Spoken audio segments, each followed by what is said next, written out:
Ila, propriétaire, bonjour. Rebonjour, on s'est vu bien sûr tout à l'heure. Alors tu parles bien fort dans le micro. Si tu parles bien fort, les gens t'entendent. Parce que des fois je le dis, on n'entend pas. Alors moi c'est vrai que je vois qui porte, mais il faut parler. Celui-ci en plus il est plus difficile. Donc quand je suis arrivé tout à l'heure, c'était la première voiture que j'ai cochée. Parce que les 203 j'en ai déjà présenté ici. Mais la tienne, je ne l'ai pas vue de près. Mais là je la vois, elle est nickel. Elle a l'air sublime. Alors, je ne sais pas de quelle année elle est. Alors, elle est de 56. 1956. Ça, on peut faire. Ouais. Elle est repeinte en blanc. Je pense pas que c'est sa couleur d'origine. Il n'y avait pas de blanc à l'époque. Il y a eu du blanc en Ouais. 63, mais plus. La sonorité, Dans les premières, dans les années 50. il y avait du blanc. 60 aussi, ouais. Il y avait du blanc. Parce qu'en général, les 203, comme beaucoup de voitures de l'époque, c'est noir, noir, gris, Du bleu, du vert. du vert, bouteille, un peu gris. Exactement. Alors, je fais toutes des anecdotes, c'est bien. Quand j'étais gamin, j'habitais pas loin, j'habitais à Rennes, avec mes parents bien sûr. J'habitais dans la ZUP Sud. J'ai vu la ZUP Sud se construire. À l'époque, c'était des champs, notamment du côté de Boulevard Taurier, par là, du centre Alma qui n'existait pas. C'était des champs, c'était rempli de flotte. C'était hyper humide. Et à l'époque, il y avait des carcasses de voitures. Et je me rappelle que quand il pleuvait beaucoup, il y avait des inondations, il y avait des carcasses de 203, on voyait à peine le toit. Il y avait ça d'eau. Et quand il n'y avait pas d'eau, ben nous les gamins, on adorait se mettre au volant des voitures, puis il y avait encore le volant. On faisait les cons, quoi, comme tous les gamins de notre âge. Parce qu'à l'époque, il n'y avait pas Internet, il n'y avait pas tout ça. Donc on faisait du vélo, et dès qu'il y avait une carcasse de voiture, on se mettait dedans et on faisait les cons. Et les carcasses de 203, il y en avait pas mal dans la région. Donc voilà, c'était le petit souvenir que j'ai par rapport à la 203. La tienne, tu l'as depuis combien de temps? J'ai acheté en 92. Ah, quand même, ça 32 ans, t'es fidèle, c'est bien. Ah ouais, ouais. Alors tu l'as acheté dans cet état-là ou tu l'as refait entièrement? J'ai refait en 2017. D'accord. Il y avait beaucoup de travail dessus? Pas C'est juste un peu de rafraîchissement. les longements, comme toutes les 203, avec La maladie, ouais. la mécanique a été refaite, pas tout a été refait en fait. Ouais. Tout a été refait. Quasiment. Bon. J'ouvre l'intérieur, hein. Je n'ose même pas y toucher tellement elle est belle. Alors vous remarquerez que les portes, comment on appelle ce type de porte? Suicide. Suicide. Suicide. Alors pourquoi suicide? Les souvenirs en roulant. Les gens voulaient se suicider, ils avaient juste à ouvrir la porte, c'est ça? Alors le problème de ces portes, c'est que si l'air s'engouffrait dedans et qu'elle était mal fermée, et ben la porte s'ouvrait et vous imaginez une porte qui s'ouvre en roulant avec la prise au vent, et ben ça pouvait faire du dégât. Et d'ailleurs les occupants pouvaient rattraper la porte. D'ailleurs pouvait être, je me rappelle d'une deux choses comme ça, d'un virage, ma mère a rattrapé la porte, mais j'ai cru qu'elle allait sortir de la voiture. Je ne sais pas comment elle a fait, elle a rattrapé la porte. Et c'était impressionnant. Les portes suicides qui ont disparu dans les années 60. Hein. La plupart des voitures après, même certaines voitures qui étaient nées avec des portes suicides sont passées à l'ouverture traditionnelle. Je pense à certaines Panhard, les 2 chevaux notamment. Par contre, la 203, elle a toujours gardé ses portes de suicide. On a un très bel intérieur. Alors, les toutes premières 203 avaient un compteur central, oui. Hein, un volant peut-être plus spécifique, moins spécifique que le tien, ou plus spécifique, ça dépend. Je peux me mettre à bord? Oui. Je demande si c'est loin. Salut. Ah, elle est vraiment belle. Alors vous remarquerez que cette voiture a un toit ouvrant. Bizarrement, chez Peugeot à l'époque, c'est celle qu'on n'avait pas qui était les plus rares. C'était une option pratiquement de série. Les toits ouvrants, vous remarquerez sur les 403 aussi, la plupart avaient des toits ouvrants. J'ai jamais su pourquoi, parce que c'est quand même un coût à fabriquer. Et maintenant, la plupart avaient des toits ouvrants. Celui-ci est en très très bon état. Je ne sais même pas l'ouvrir? Non, non, on va pas l'ouvrir. On peut, mais... Parce que des fois, ça vieillit mal les toits ouvrants. Jamais. Voilà. Vous remarquerez, l'ouvrir, hein, de côté. Voilà, si vous voulez admirer l'intérieur de cette voiture. Donc l'intérieur a été refait comme l'origine, où tu c'est une interprétation?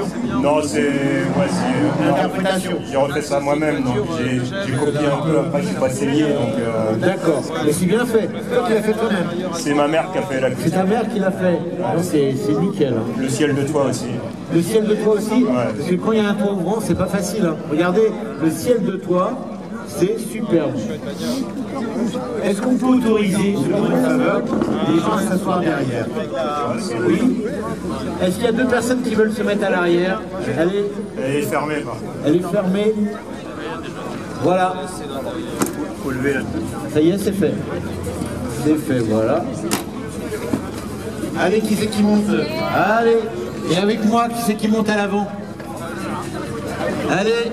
Voilà, merci à toi. Les clignotants, Doucement avec les portes. Hein. ça s'ouvre. Ah ouais. C'est confortable. Je sais pas si sur la route ça bouge beaucoup. Ça bouge quand même pas mal, ouais. Voilà.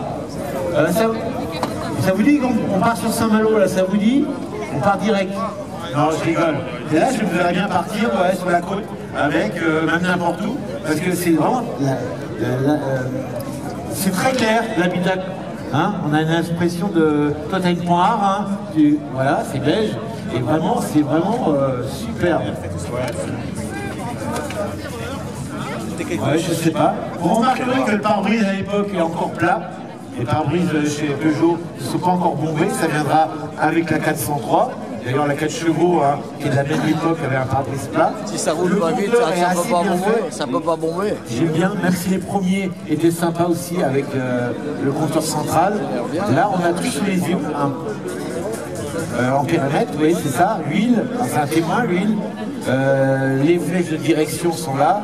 Et l'essence est sur le côté. Un très beau tableau de bord. Pareil avec le lion de chez Peugeot, hein, stylisé. Très très très beau. À l'époque, la plupart des voitures avaient le levier de vitesse au volant. On disait c'était à l'américaine, hein, parce que les Américains qui ont inventé ce type, on retrouvait ça sur beaucoup de voitures, notamment les points rares, comme vous disiez tout à l'heure. Ici, on a une boîte à gants, je pense. Ouais, enfin, c'est plus une boîte à gants, c'est une boîte à fusil. Ah, d'accord. Alors, c'est vrai que d'origine, les voitures de l'époque n'avaient pas de fusil pratiquement, très peu. Elle avait 3 fusibles ici. Ouais. Donc, tu as fait ça là, et c'est bien parce que ça ne se voit pas. Bon, il y a une autre boîte à gants qui est là, de toute façon. Hein. Et d'ailleurs, quand on voulait mettre un poste de radio, c'était peut-être l'endroit aussi qu'on choisissait. C'était ici. C'était ici. Les postes étaient à lampe, hein, c'était assez gros. Le Saint-Christophe, parce qu'à l'époque, je sais pas, tout le monde avait le Saint-Christophe. Hein, on en met plus, c'est bien dommage. On trouve, t'en as un, voilà. Donc, pas de Neyman encore sur les voitures. On met le contact et on démarre ici. Oui, c'est ça. Le contact, ça va être ici. Non, c'est le dernier. Est-ce que je voyais les mêmes, voilà. Le contact et après on tire sur le démarreur et en principe ça démarre. Le frein à main, ça va être ici. Ouais, c'est ça. Ça, juste sous le tableau de bord, ici. Et tu as rajouté bien sûr toi ici un petit quoi, c'est un contour. Non, c'est pour la température d'eau. Ah oui, j'ai un contour, oui. C'est la température d'eau. C'est vrai que c'est mieux d'avoir les voitures à l'époque chauffaient beaucoup. On est très très bien, on a un chauffage quand même déjà sur cette voiture. On le voit très bien ici, un chauffage, et franchement, elle est superbe. Hein, on a envie que d'une chose, c'est de démarrer et de tracer la route. On se revoit dans les années 50, quand on partait sur la Nationale 7, notamment chez la Nationale 7, ça pourrait être la Nationale 10, la 12, mais ça, ouais, on a envie de partir, franchement. Je vous invite à redescendre en faisant attention au port, parce que le monsieur était très sympa de nous laisser rentrer. Il faut l'ouvrir en mettant le pilier. Voilà. Alors la voiture, elle est équipée bien sûr d'un moteur qui se trouve à l'avant. C'est une propulsion. Alors quel type de moteur, quel cylindrée à votre avis? Lui il le sait. Quel cylindrée on trouve sous le capot de un V8. Il y en a qu'on en mis. Ça s'appelle des customs. Non, on trouve un 4 cylindres 1300. Ouais, c'est ça. Avec une boîte 3 ou 4 vitesses 4 vitesses, une quatrième qui est très longue. Hein, c'est vrai que c'est... Et on a là-dessus un pont un peu spécial que n'avaient pas les autres voitures. On appelait ça un pont à vis. À vis, ouais.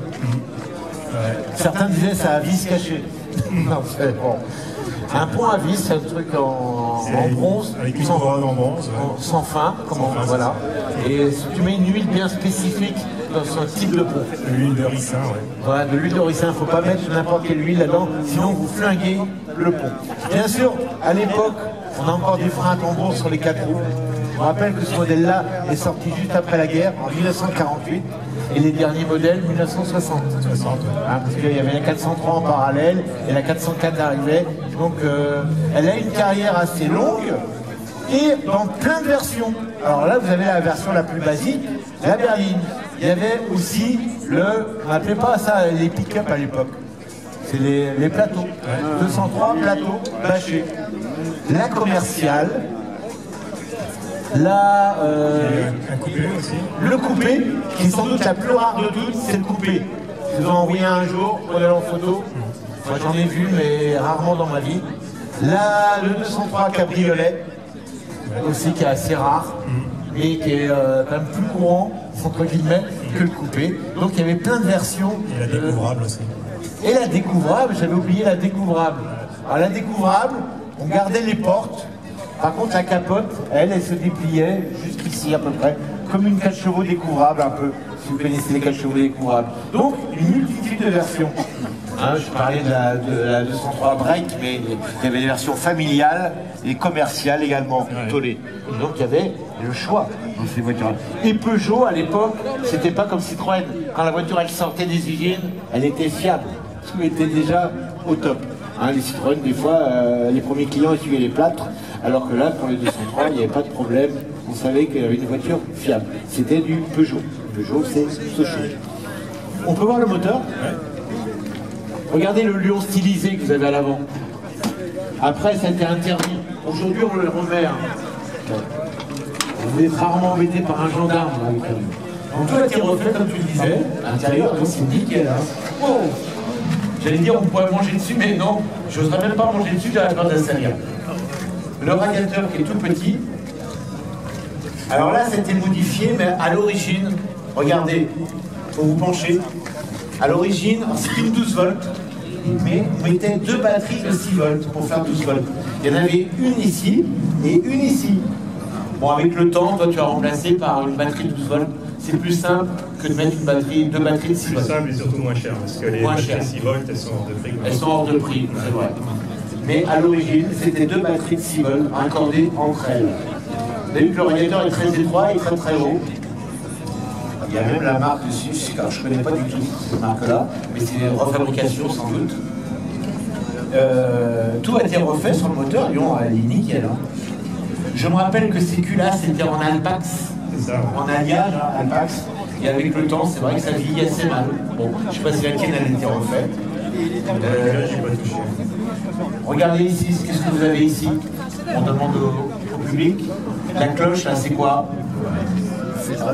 C'est le filtre à huile, je ne me trompe pas. C'est le filtre à huile. Toutes les voitures n'avaient pas de filtre à huile à l'époque. Les Peugeot avaient déjà des filtres à huile. Le déco, bien sûr, la bobine, le looking, le frein. Il faut bien sûr qu'il faut insister, pas de servo-frein sur cette voiture. Là, on va avoir un bocal de lave-glace. C'est ça, ouais. C'est d'origine, ça aussi. Avec une petite pompe manuelle. Avec une petite pompe manuelle, comme tu disais. Et bien sûr, la plaque. Regardez, Peugeot. Rue de Belley à Paris, 8e. Société anonyme Peugeot. Donc, c'était la succursale qui est à Paris à l'époque. Le véhicule numéro 203 type C. Moteur 1300, vous l'avez ici. Non, ça c'est le point devant. C'est pas c'est pas totalement autorisé en charge. 1300.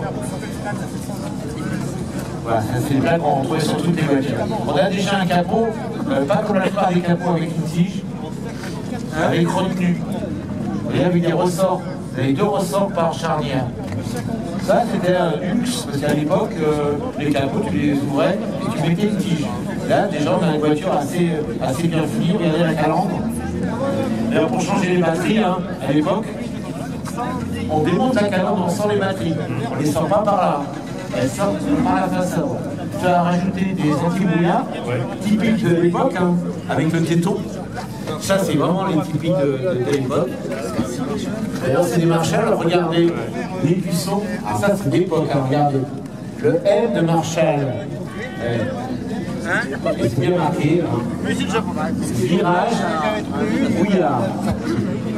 Ah ça c'est dommage, il est fini. Ah non, c'est l'édition Marshall, pardon. Débutoir. On va faire le tour de la voiture. Très peu de chrome sur cette voiture. Vous avez des baguettes ici. Une baguette latérale qui fait pratiquement la longueur de la voiture. Les premières 203 n'avaient pas de feu à l'arrière. Tout était dans l'éclairage de plaque. Et après, avec les normalisations au niveau de la conduite, on a rajouté ces feux à l'arrière. Mais les premières versions n'avaient pas de feu sur les ailes. Les premières versions aussi avaient une ligne d'arrière plus petite, très petite, et la gouttière n'épousait pas les vitres arrière. La gouttière au départ arrivait juste ici. Voilà, c'est comme ça qu'on reconnaît les anciennes versions. Et qu'est-ce qu'on a comme particularité aussi sur cette voiture? Regardez. On va demander, tiens, c'est quoi ce bidule? C'est des ailes pour s'envoler. On peut essayer, mais je crois pas que ça va marcher. C'est... Voilà, elle a compris. Alors ça s'appelait pas des clignotants, mais quand on tournait à droite ou à gauche, ceci, ça se levait. Et je crois que ça s'allumait aussi peut-être. Ça marche encore ou pas? Ça marche. Ah, vous voulez voir comment ça fonctionne? Eh bien regardez, c'est le moment de prendre des photos.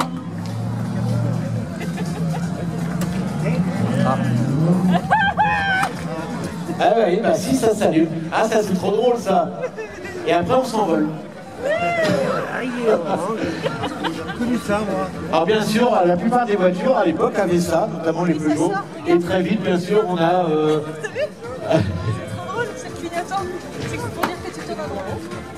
Pourquoi on faisait des bras comme ça? Parce qu'à l'époque, quand on était en vélo, quand on tournait, on faisait ça. Et donc, quand on a imposé les clignotants, les constructeurs ils se sont dit « Ah bon, on va faire pareil, on va mettre des petits trucs pour tourner. » Voilà, c'était ça dans l'esprit. Et très vite, on va avoir des clignotants, regardez, qui clignotent. Là, ils sont encore rouges, parce que c'était pas encore, la couleur n'était pas encore imposée. Bientôt, ça va passer à l'orange. Voilà. La petite trappe également d'essence, que vous voyez ici, sur les premiers modèles, il n'y avait pas de trappe. On voyait le bouchon carrément. Et après, ils ont mis une petite trappe. Voilà. Elle ne se fermait pas? Ben si, elle se ferme, regardez. Voilà, il y a même, regardez, le bouchon d'essence Marshall. Regardez, le petit chat de chez Marshall. Normal parce que comme j'ai mis un bouchon à clé, et du coup ça... À l'origine, c'est un bouchon normal, et toi, tu as mis un bouchon à clé. Du coup, il est un peu plus gros que l'origine. Et donc, il prend, voilà, c'est pour ça qu'on ne peut pas appuyer dessus. Et c'est bien d'avoir mis. Et regardez, bien sûr, le lion, qu'on retrouve d'ailleurs sur le volant, le même lion de chez... très très beau chrome, regardez, c'est superbe. Il n'y a pas beaucoup de chrome, mais le peu de chrome qu'il y a, c'est vraiment superbe. Elle est vraiment très très belle cette voiture. Et en blanc comme ça, ça change tout. Bien que j'aime bien aussi le noir, hein, elle est vraiment superbe. Des petits feux aussi de position que vous avez là sur le côté. Blanc d'un côté, rouge de l'autre. Parce qu'à l'époque, on se garait. Les feux de stationnement. À cheval sur un trottoir, on devait allumer le côté qui était le côté rue. Voilà. À l'époque, c'était obligatoire. Maintenant, ça ne l'est plus. Les robris sur les ailes arrière. Regardez la marque, c'est marqué dessus. Robris. Voilà. Robris, c'est un accessoiriste. Hein. On retrouve d'ailleurs sur les ailes.